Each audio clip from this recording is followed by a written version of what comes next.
അമ്മേ ഇന്ന് എന്നാ ഉണ്ടാക്കുന്നത്? ഇന്ന് കുണ്ടേങ്ങും താളങ്കിഴങ്ങും കൊണ്ട് നല്ലൊരു പുഴുക്കാക്കാം നമുക്ക്. അതെ, ഇന്ന് ഉച്ചയ്ക്ക് ചോറിന്റെ പരിപാടിയെല്ലാം റെഡി ആയിക്കൊണ്ടിരിക്കുന്നതിന്റെ ഇടക്കാണ് അമ്മക്കൊരാഗ്രഹം തോന്നിയത് പുഴുക്ക് ഉണ്ടാക്കാന്ന്. പുഴുക്ക് എന്ന് പറഞ്ഞാൽ കപ്പപ്പുഴുക്കോ ചക്കപ്പുഴുക്കോ ഒന്നുമല്ല, നമ്മളെ നാടൻ താളൻകിഴങ്ങും കുണ്ടുകിഴങ്ങും കൂടി മിക്സ് ചെയ്തിട്ടുള്ള ഒരു പുഴുക്കാണ് കേട്ടോ. കുണ്ടുകിഴങ്ങിനെ പലയിടത്തും കാവത്ത്, കാച്ചിൽ അങ്ങനെ പല പേരിലെല്ലാം അറിയും.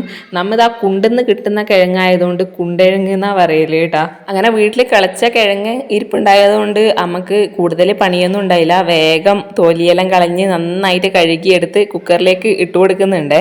പിന്നെ ഇതിലേക്ക് ആവശ്യത്തിനുള്ള മഞ്ഞൾപ്പൊടിയും ഉപ്പും വേവാൻ ആവശ്യത്തിന് വെള്ളം കൂടി ചേർത്ത് കൊടുത്ത് കുക്കറിൻ്റെ മൂടിയും അടച്ചു വെച്ച് അടുപ്പത്തേക്ക് അങ്ങ് വെച്ച് കൊടുത്തു കേട്ടോ. 3 വിസിൽ അടിച്ചു കഴിഞ്ഞാൽ നമ്മളെ പുഴുക്ക് വെന്ത് കിട്ടും. പുഴുക്ക് വെന്ത് വരുന്ന സമയം കൊണ്ട് പുഴുക്കിലേക്ക് ലാസ്റ്റ് ചേർത്ത് കൊടുക്കേണ്ട ഇതാ നല്ല കാന്താരിയും വെളുത്തുള്ളിയും അമ്മ അമ്മിയിലൊന്ന് ചതച്ചെടുക്കുന്നേ. കൂട്ടത്തിൽ തേങ്ങയും കൂടിയും വേണം. അപ്പോൾ തേങ്ങയും ചിരകി എടുത്തിട്ടുണ്ട്. ഈ ഒരു സമയം കൊണ്ട് ഞാൻ എന്നാ പണിയെടുക്കുന്നതെന്ന് നിങ്ങൾ വിചാരിക്കുന്നുണ്ടാവും അല്ലേ? ഞാനിതാ നല്ല മത്തിയെല്ലാം നന്നായിട്ട് മുറിച്ച് കഴുകി എടുത്തിട്ടുണ്ട്. ചട്ടിയിലേക്ക് ഇത് ഒന്ന് ഇട്ട് കൊടുത്തിട്ടുണ്ട്. ഇതിലേക്ക് നമുക്ക് ആവശ്യത്തിനുള്ള മഞ്ഞൾപ്പൊടി ചേർത്ത് കൊടുക്കാം. പിന്നെ ഇതാ ഇതിലേക്ക് ഒരു 1.5 ടീസ്പൂൺ മുളക് പൊടിയും കൂടി ചേർത്ത് കൊടുക്കുന്നുണ്ട്. പിന്നെ നമ്മളെ നാടൻ കുരുമുളക് ഇതാ അമ്മിയിൽ പൊടിച്ചെടുത്തതാണ്, അതും കൂടി ചേർത്തെടുക്കുന്നുണ്ട്. ഞാൻ തന്നെ അമ്മിയിൽ പൊടിച്ചതാണ് കേട്ടോ. ആ പൊടിച്ച കുരുമുളക് തീർന്നിട്ടുണ്ടായിനി. പിന്നെ ഇതാ ആവശ്യത്തിന് ഉപ്പും കൂടി ചേർത്ത് കൊടുത്തിട്ടുണ്ട്.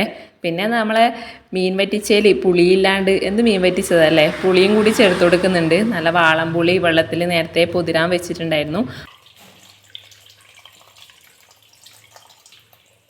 പിന്നെ ഇതിലേക്ക് അവസാനമായിട്ട് ഇതാ ഒരു പച്ചമുളകും കൂടി കീറി അങ്ങ് ഇട്ട് കൊടുത്തു കേട്ടോ. എല്ലാം കൂടി നന്നായി ഒന്ന് ചുറ്റിച്ചു കൊടുത്തതിന് ശേഷം ഇതാ അടുപ്പത്തേക്ക് അങ്ങ് വെച്ച് കൊടുത്തിട്ടുണ്ട്. ഇനി മീൻ നന്നായിട്ടൊന്ന് തിളച്ച് വരുമ്പം ആവശ്യത്തിന് പുളിയും ഉപ്പും എല്ലാം എരിവും എല്ലാം പാകത്തിന് ഉണ്ടോ എന്ന് നോക്കിയതിന് ശേഷം ലാസ്റ്റ് പച്ച വെളിച്ചെണ്ണയും കൂടി ചേർത്ത് കൊടുത്തു കഴിഞ്ഞാൽ നമ്മളെ മീൻ വറ്റിച്ചത് റെഡിയാവും.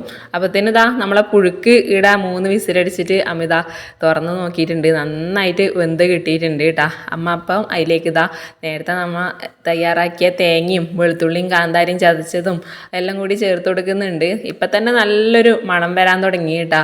പിന്നെ കയ്യിൽ വെച്ചിട്ട് നന്നായി ഒന്ന് ഉടച്ചു കൊടുത്തു.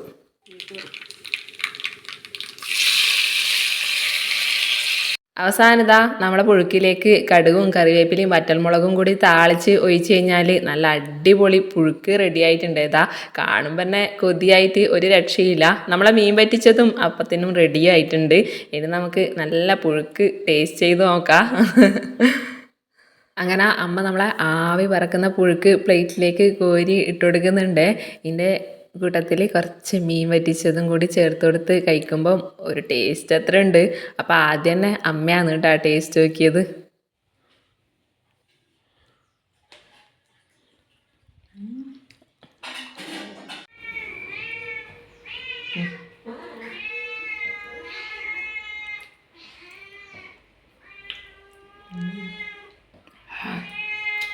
ടേസ്റ്റ് കാന്താരി ഉണ്ട്.